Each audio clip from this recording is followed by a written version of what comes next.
ছোট থেকে মহালয়ার দিনে ঘুম চোখে উঠে সেই উদাত্ত গলায় স্তোত্রপাঠ আর আগমনী গান শুনে শুরু হতো আমাদের পুজো।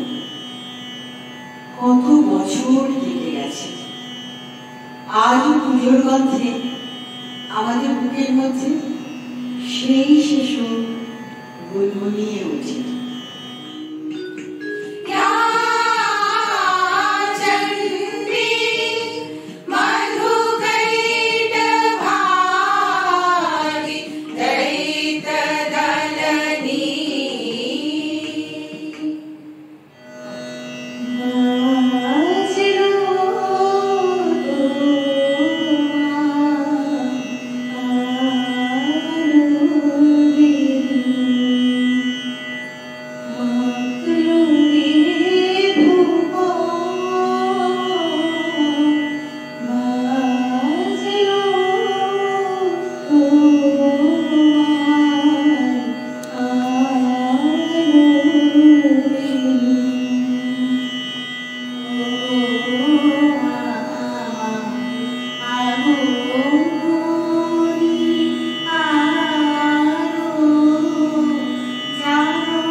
মহাষষ্ঠীর সন্ধ্যা মহালয়ার সেই গান আর স্তোত্রপাঠ নিয়ে আমরা আসছি আপনাদের কাছে।